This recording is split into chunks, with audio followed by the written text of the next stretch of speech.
como un poco oscuros, como es el caso de Kant. Kant es un filósofo bastante oscuro que cuesta entenderlo. Hay que estar un poco metido en la cuestión de filosofía para entenderlo, porque no es tan emocionante, no es como Nietzsche, que sale con temas de que Dios ha muerto, que plantea más Zaratustra, más allá del bien y el mal, y que hace todas esas cuestiones que tanto, y que van y que tocan el sentido.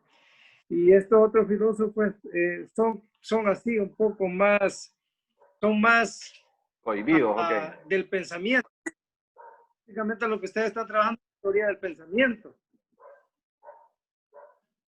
Sí, lo que estamos trabajando es, exactamente, la teoría del pensamiento y también cómo ve también Kant la cuestión del conocimiento, ¿verdad?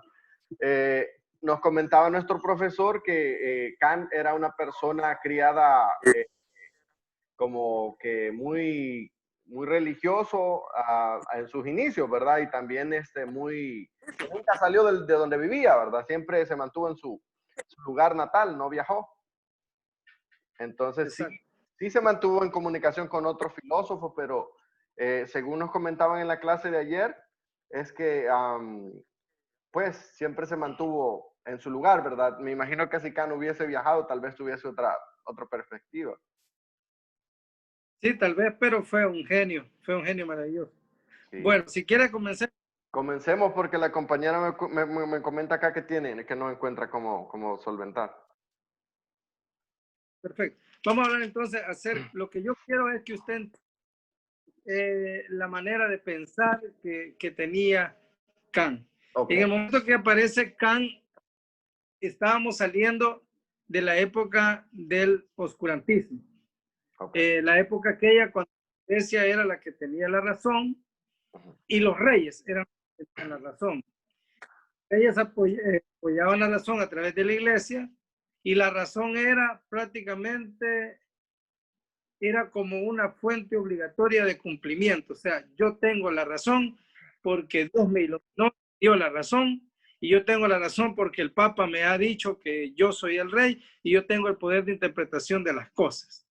Entonces, dice que la Biblia estaba solamente al servicio de la iglesia, las escrituras, casi nadie sabía leer y escribir, y lo que decían pues los dueños de la verdad, que era la iglesia, que eran los reyes, quienes hablaban a nombre de Dios, pues eso era todo. Y ellos tenían la razón, pero una razón no del razonamiento, sino una razón nada más de que ellos tienen la razón vinculada con el poder.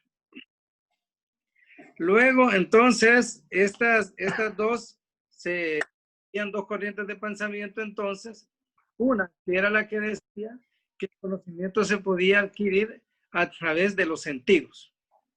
A través de los sentidos. Entonces, los 5 sentidos nos proporcionan la manera de tener el contacto con el mundo. Sí. Tengo la manera de tener contacto con lo que le llamamos realidad a través de los 5 sentidos. Entonces, a través de la vista percibo cosas, toco las cosas, huelo las cosas, las siento. Recuerde, sentir viene de los 5 sentidos. Entonces, a través de los 5 sentidos se percibe el mundo. El ser humano percibe el mundo a través de los 5 sentidos. Y entonces, para unos filósofos, esa era la manera que el ser humano podía percibir la realidad, a través de los 5 sentidos. Claro. Había una línea filosófica que decía que el ser humano tenía una capacidad de entendimiento que no tenía que ver con los sentidos, porque los animalitos también tenían sentido y no tenían la capacidad de comprender el mundo. Sí. Entonces se debía a lo propio del ser que estaba en el ser humano, que eso propio del ser humano lo hacía lograr entender el mundo. Entonces el mundo era entendido a partir de la capacidad que ya venía innata en el ser humano, o sea, propia del ser humano, y el ser humano tenía esa capacidad, ¿verdad? Y repito nuevamente el punto. Sí. Los sentidos para ella no eran la capacidad de interpretar el mundo, porque los animales también tienen sentido. Entonces, si los animales tienen sentido, tendrían que poder comprender la realidad, Claro. pero no pueden comprender. El ser humano, entonces, no es los sentidos lo que le permite comprender la realidad, sino que es eso, invívido, propio, natural del ser humano, que ya lo trae, que le permite comprender la realidad y no los sentidos. Tenemos ahí corriente, ¿verdad? Claro, pero en ese caso, licenciado, hablamos del pensamiento, algo que es propio del ser humano, ¿verdad?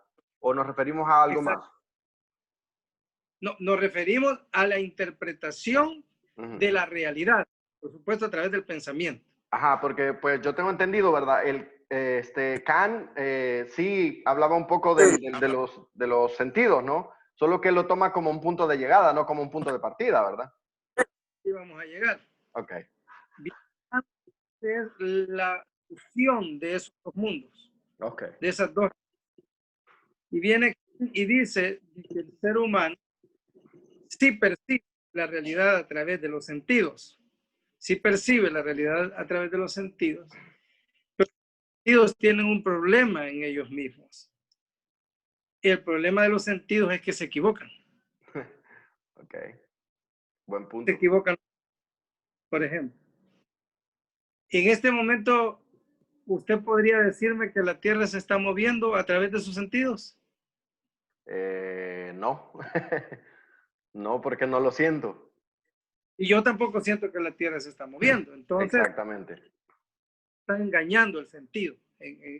Nos está engañando en el sentido de que el sentido no siente que la Tierra se está moviendo. Cuando uno sale en la noche, dice Kant, y mira las estrellas, usted las ve que no se mueven. Exacto. Usted no ve que se mueven las estrellas.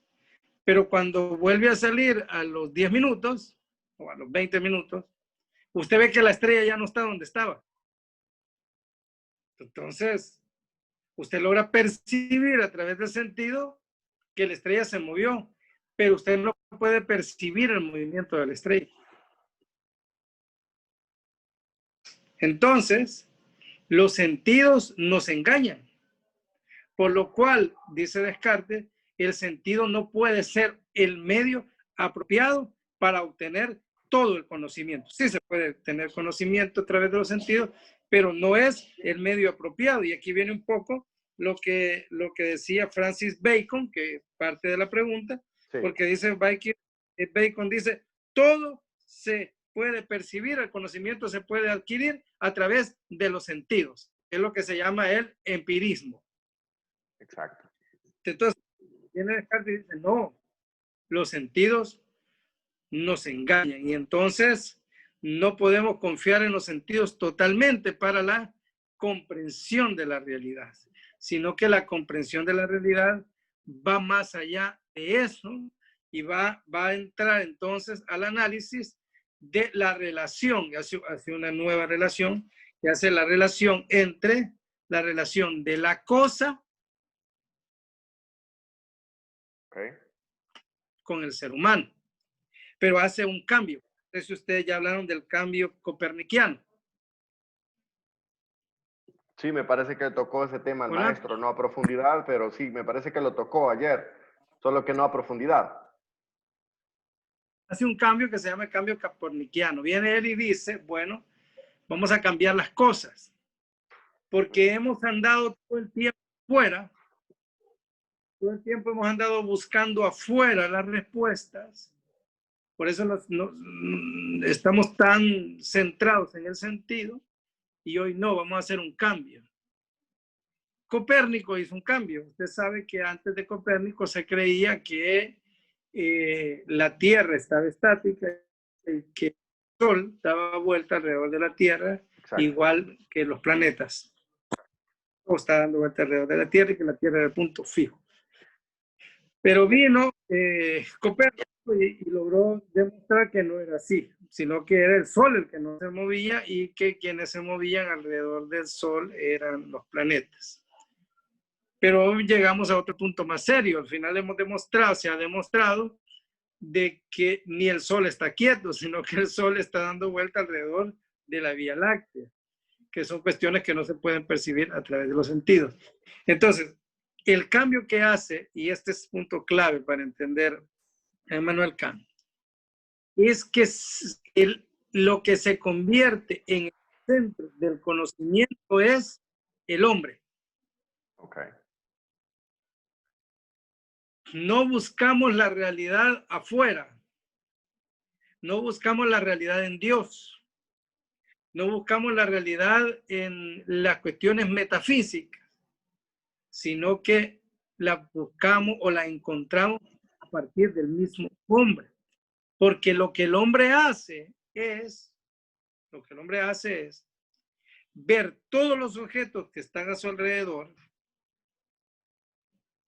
interpretar los objetos que están alrededor, tanto a través de sus 5 sentidos como a través de la razón. Y aquí viene el momento clave. Y les da un ordenamiento. Los ordena. ¿Ya? Sí. Los ordena.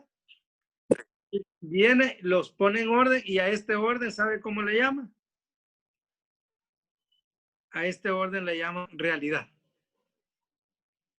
O sea, a la interpretación de todo, a la interpretación que hace de todo lo que siente, de todo lo que él sabe, él le llama la realidad. Pero esa realidad, según Immanuel Kant, es una realidad interpretativa de cada quien. Eso Lo cual, le, entonces, perdón, eso le iba a decir, ¿verdad? De que cada individuo entonces, como percibe las situaciones o experiencias de manera distinta, las realidades tendrían que ser totalmente diferentes, ¿verdad? De un individuo a otro. Es decir, si yo percibo algo, lo voy a ordenar de acorde a tal vez a experiencias vividas, de acorde a situaciones que yo he pasado, pero tal vez usted de otra forma, ¿no? Entonces, ¿cómo diferenciar entre la realidad del pensamiento de alguien y la verdad, por así decirlo? ¿O es que no hay ninguna verdad? exactamente, tocó el punto. Y por esa razón es que Nietzsche se nutre en Descartes. Y le voy a poner un gran ejemplo. Quiero que me capte esta idea. Este es un ejemplo que capte la idea de que usted llegó en este momento. Usted se acuerda de los apóstoles Juan y del apóstol Pedro, ¿verdad? Sí. Cuando Jesús muere y resucita, ¿quién llegó primero a la tumba? Me parece que fue no recuerdo realmente, no sé si fue... Pero que llega fue Juan. Juan fue el que lo negó, ¿verdad? Juan. Sí. No, Juan y se queda en la puerta de la tumba. Ajá. Ese es nuestro filósofo, Immanuel Kant. Ese es Friedrich Nietzsche. Friedrich Nietzsche lo que dice es, plantea una cuestión que se llama el nihilismo. El nihilismo quiere decir que no hay nada. O sea, la verdad no existe, dice Nietzsche. Perfectamente, la verdad no existe, porque cada uno de nosotros interpreta, o sea, no solo interpreta, cada uno crea su propia realidad a través de sus propias experiencias. Cada uno de nosotros. Claro. Y hay un problema en cada uno de nosotros. Y el problema de cada uno de nosotros, ¿sabe cuál es? Que el ser humano le tiene miedo al infinito. Me explico. Sí. El ser humano le tiene miedo al infinito. Y esto lo explica Kant. Estamos hablando de Kant. Sí. ¿Verdad? Toma en primera persona porque así he visto yo que los filósofos acostumbran a escribir y en realidad están hablando de... Bien. El ser humano infinito, ¿ok? Le tiene miedo al infinito el ser humano. Pero, licenciado, ¿qué sería el infinito? Es decir, ¿sería tal vez la muerte? ¿Qué es el infinito? Exacto. El infinito puede ser hay un libro que se llama El ser y la nada. La nada es aquello donde no encontramos nada. O sea, ahí no hay nada. Entonces el ser humano le tiene miedo a la nada y por eso es que le tiene miedo a la muerte. Okay. Porque no sabe. Sí. ¿Entiendes? Entonces, como le tenemos miedo a la nada, vamos a regresar a donde estábamos al principio, como le tiene miedo a la nada, viene él, crea elementos que no puede sentir por los 5 sentidos. Como la Y fe. esos elementos son los elementos, son los elementos metafísicos. Por esa razón es que dice Kant, fíjese bien, dice Kant, la ciencia, la metafísica. ¿Usted tiene claro qué es metafísica? No, no realmente. Ok, aquí voy, licenciado. Okay. Antes le pongo el concepto. Dale. La ciencia, la metafísica, dice Kant, no puede ser ciencia, porque el problema es que la metafísica, antes, estamos hablando de 1700, licenciado, en el 600 se tomaba lo religioso como que era todo. Okay. Metafísica quiere decir más allá de lo físico. ¿Ok? Lo que va más allá de la física es la metafísica. Y nuevamente, nuestro escritor Emmanuel Kant se quedó en la puerta de la tumba.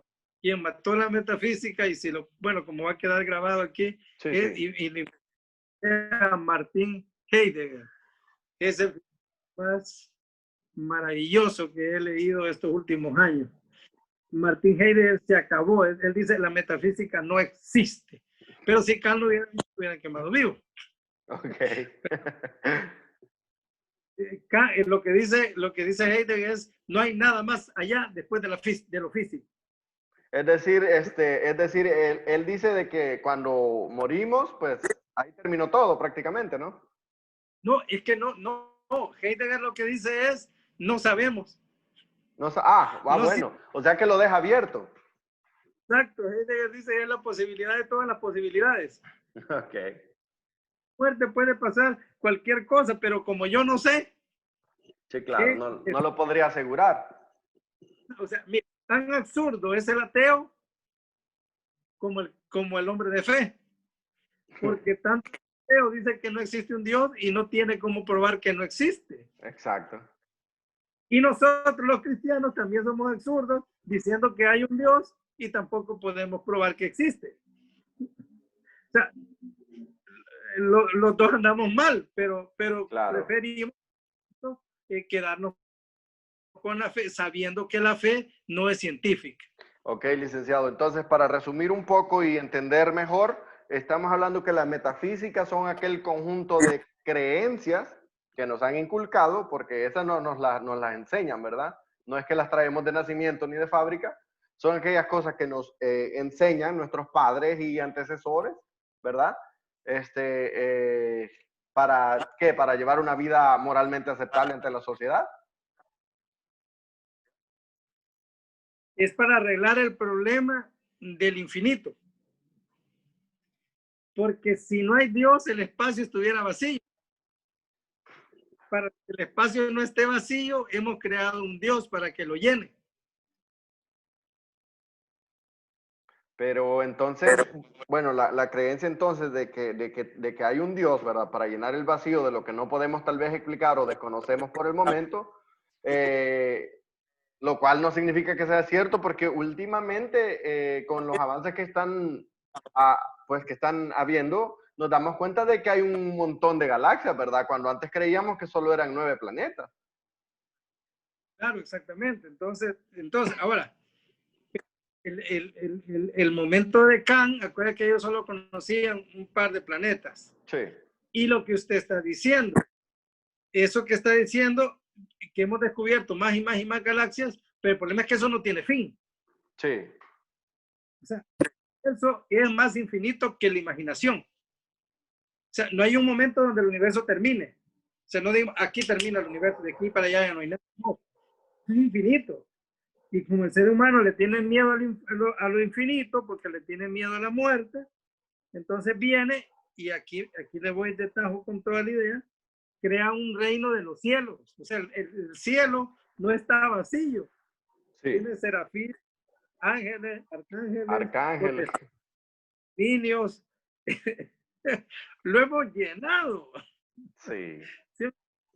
Lo hemos llenado. Entonces, Descartes lo que dice es que todo eso es inexperiencial. O sea, yo no puedo experimentar eso, por lo cual la metafísica metafísica no la puedo meter en el pensamiento, en la razón pura. O sea, licenciado, de que la metafísica no puede ¿Ya? ser considerado algo científico, Dígame. pues desde luego no se puede probar. No es científico. Sí, es decir, no se puede probar, ¿verdad? Porque si O sea son... que Le escucho, le escucho. usted puede probar. ¿Usted es licenciado en qué, licenciado? En inglés. Estoy un poco alejado de la Ah, ok, filosofía, pero ahí estamos, estamos. voy a hablar yo como abogado. Para probar una cosa, yo necesito la cosa Claro. que voy a probar. Ujú, Por eso es una ciencia, claro. porque usa el método científico y lo prueba. Okay. ¿Tengo yo algún elemento para probar que Dios existe? Pues realmente algo tangible yo diría de que no, ¿verdad? Sino aquello que la persona ha adoptado como fe. Entonces quiere decir que Dios es improbable porque no lo puedo probar. Ahora, yo creo en Dios y yo lo que quiero es que la gente tenga bien claro algo. Las Sí, cosas de fe son de fe, ya, son de fe. Y si yo creo en Dios, y si yo quiero ayunar, y si yo quiero leer la Biblia, si el libro de Mormón, sí, pero yo tengo que tener claro que ese es un asunto de fe y no lo voy a mezclar con asuntos de ciencia, ¿ok? claro. Puedo dar mi vida, ir a África, predicar y andar descalzo, sí, sí, sí, pero yo sé que Dios no es probable científicamente, es más, me la estoy jugando por algo Entiendo. porque según sé que existe, son cosas que pueden entrar a través de la sensación y a través de la razón. Estas cosas, dice Kant, todas las cosas espirituales, no, o sea, la metafísica, dice, y lo tengo enfrente justamente, la Claro. metafísica es imposible. Es Pero, imposible porque lo único que hace la metafísica es tratar de resolver las inquietudes humanas. pero bueno, yo no sé usted, ¿verdad? En mi caso, he lidiado con ese pensamiento la mayor parte de mi vida, ¿verdad? El aspecto de conocer realmente qué es la fe y la necesidad de saber la verdad. Es decir, ¿cómo puedo hablar yo de fe? ¿Cómo puedo hablar yo de cosas que tal vez no conozco, que tal vez no puedo ver, que tal vez puedo solamente escuchar de ella, ¿verdad? Y escuchar gente maravillada por esta fe, por cosas que no se ven. Sin embargo, en mi caso, ¿verdad? Y hablo de mí, es bien difícil mantener dos tipos de pensamiento, porque también me considero alguien que cree en Dios, ¿verdad? Y que también, de cierta forma, tiene fe, pero en el fondo yo quisiera saber, ¿me entiende? Todas esas preguntas que no tienen respuesta. Entonces, el problema a veces, licenciado, también creo yo, es por lo que nos dicen. Es decir, el miedo que nos meten para no cuestionar, para no reflexionar. Entonces, en su caso, ¿cómo maneja esa situación? La fe lo que busca es crear es seguridad. Y parte del juego de la seguridad es esto que estamos diciendo, que el hombre tiene miedo al infinito. ¿Y qué hace? Corta, por ejemplo. Como no quiere ver un universo infinito, crea un Dios. Como no quiere ver un universo vacío, crea ángeles, potestades y lo demás. Como quiere asegurar la fe en un solo lugar, dice que la Biblia es palabra de Dios. Y cierra que la Biblia es palabra. Y como no nos gusta lo infinito, hemos creado países, hemos cortado, hemos creado fronteras y decimos, vivimos en El Salvador y nos encerramos que somos salvadoreños. Y los mexicanos se encierran que son mexicanos. Y los norteamericanos se encierran. O sea, esos cortes que hacemos es para asegurarnos el miedo que le tenemos a la nada, el miedo que le tenemos al infinito, el miedo que le tenemos a las inquietudes. Los romanos crearon un derecho y la familia, papá, mamá, hijos, y se cierra. Entonces, esos cierres. Y es más, yo creo firmemente que las iglesias iglesia católica, evangélicas, iglesias, todas las iglesias que han nacido por la misma necesidad de hacer cierres. O sea, como yo no soy católico y no me llevo bien con los católicos, yo soy apóstol y profeta y me cierro. Y entonces creo mi seguridad y yo estoy seguro aquí. Y yo soy Asamblea de Dios. Y yo soy testigo de Jehová. Y yo soy... Y nos cerramos en esos pequeños grupos de cierre buscando la seguridad, porque el problema es el problema de la angustia. El ser humano se angustia y para poder crear seguridades es más bonito creer que existe un Dios. Entonces, eso nos da salida. Ahora, licenciado, no tenga miedo. No tenga miedo porque aquí vamos a entrar un poco con Heidegger. Fíjese que Heidegger explica algo bien brillante. ¿Usted se acuerda de las palabras del apóstol Pablo cuando dice que lo que quiero, que hay de mí, que lo que quiero hacer no hago y termino haciendo lo que no quiero? ¿Se acuerda cuando dice eso? Sí, sí. Pablo no era ningún sencillo. Pablo estaba mandando un mensaje filosófico a los otros filósofos porque él sabía de filosofía. Sí. Estaba hablando de las maneras de ser. Dice Heidegger que nosotros no podemos tener una sola manera de ser. Nosotros tenemos diferentes de ser. Nos expresamos de diferentes maneras. El ser tiene diferentes maneras de ser. Por eso es que somos papás, somos hijos, somos empleados, somos estudiantes. O sea, usted no puede, si usted fuera uno mismo, usted fuera un neurótico, ¿me entiende? Porque usted no puede ser papá de todos. Claro. ¿Sí me entiende la idea? Claro. Ni es hijo de todos. Y usted es salvadoreño, si ya va a Honduras ya es extranjero. Entonces tenemos diferentes maneras de ser. Entonces, esas preguntas que usted tiene existenciales, déles apertura.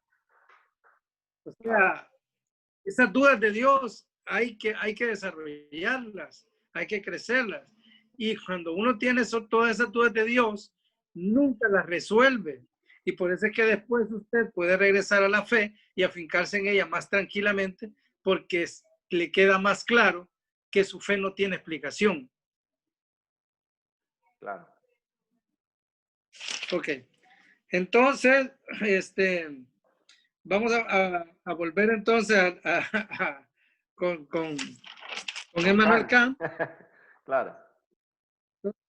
Dice él de que hay cosas que de lo que estábamos hablando ahorita, pero lo vamos a hablar desde Kant, hay cosas que no podemos ver, pero que él consideraba que existían, que son todas estas cosas espirituales que estamos hablando. Entonces volvemos a ese punto importante entonces de que hay dos puntos en Kant importantes, los que no se nos vayan a perder. Los dos puntos son el objeto y el sujeto. Esto es importantísimo en Kant. El objeto. El objeto es la cosa que vamos a conocer y el sujeto somos nosotros. Y se dice que el sujeto está sujetado a la realidad. El radio de acción que nosotros tenemos es bien mínimo. O sea, nosotros en realidad no somos así tan libres como pensamos. Entonces, encontramos entonces que el sujeto observa el objeto, pero el objeto es una cosa.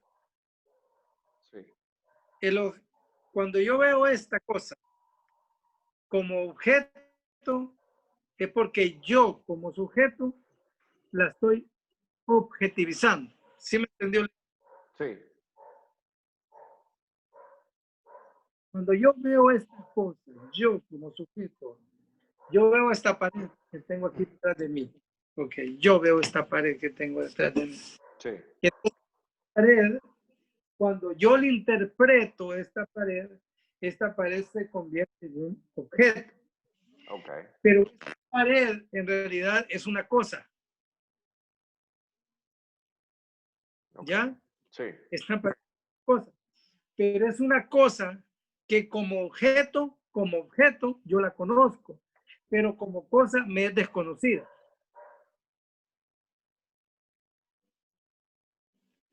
Y le voy a explicar por qué. ¿Sí me va a captar? ¿Sí me entiendo? Ahí voy tratando de entenderle. Si ahí después yo le pregunto. Dele. Porque yo no sé de dónde sacaron la tierra para hacer este ladrillo. Ok. Yo no sé quién cosió este ladrillo, ni hace cuántos años lo cosieron, Ok. ni tampoco voy a saber se va a botar esta pared, o cómo se va a botar, o cómo se va a destruir esta pared.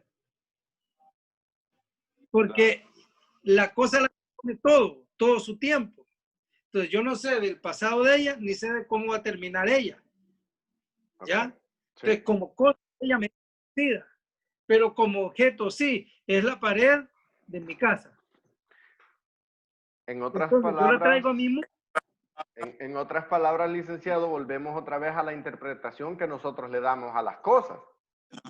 O sea, a las cosas como Exactamente, objetos, no como cosas, exacto, ¿verdad? exactamente. Ok, Porque como cosa, las cosas son inconocibles. exacto. Se salen de toda la realidad. El otro punto también es el punto del tiempo y el espacio. También toca para tocar puntos de Emmanuel Kant. Ok, Quiero regalarle esta idea. ok. El tiempo no existe. Tenga claro que el tiempo no existe. ¿Sabe qué es el tiempo? El tiempo es una medida al movimiento de las cosas. Okay. ¿Me está comprendiendo? Estoy tratando, en esa parte me ayuda porque si no, no logro agarrar la idea. O sea, es decir, el tiempo me está diciendo que el tiempo entonces es una invención, ¿no? El tiempo es una medida. Es una medida que se divide en días, horas, minutos, siglos, milenios. El tiempo es una forma de medir que hemos creado los humanos. No, correcto, es algo que nosotros le hemos dado sentido. Exacto, es que el final del hombre es hallarle sentido a las cosas, por los Ajá, sentidos, por los sentidos. Porque, claro, es decir, de que si los humanos no estuviéramos en el sistema solar no tuviera tiempo. claro. O sea, el tiempo es una forma de medida y, fíjese bien, el espacio es, lo creo yo cuando yo aparezco. Los espacios me aparecen cuando yo llego al lugar y me espacio en el lugar.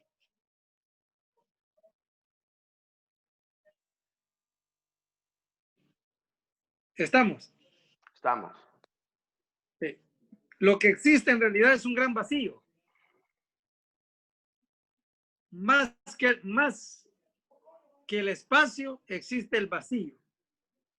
Okay. Y entonces, cuando nosotros aparecemos, llenamos el vacío. Por esa razón, le voy a poner este ejemplo que se fija usted que cuando alguien le dice está desaparecido, Ajá. quiere decir que somos una aparición. ¿Sí me Sí, Yo me le estoy apareciendo a usted en la pantalla. claro. Cuando su esposa, su hijo llegan a la casa y tocan la puerta, se están apareciendo. Sí, Sé que la palabra que es bien triste, ¿no? Es de las que menos me gusta a mí, porque quiere decir que esa aparición ya no la tengo. claro. Entonces, el ser se aparece y al aparecerse el ser crea espacio. Y lo contrario al espacio es el vacío, Claro. la inexistencia. La inexistencia y nosotros somos los que creamos el espacio y el ser humano crea el espacio y el ser humano vive en la temporalidad, tiempo que nosotros mismos hemos creado para medir, para medir, para medir los movimientos. Las cosas se mueven, la tierra se mueve y nosotros medimos ese movimiento, el sol pasa, medimos ese movimiento y a ese movimiento es lo que le llamamos tiempo. Entonces, Pero vuelvo otra vez. podríamos considerar entonces, bueno, el tiempo entonces es algo infinito, ¿no? Volvemos otra vez a la nada prácticamente, ¿no? Exactamente, es que no existe el tiempo.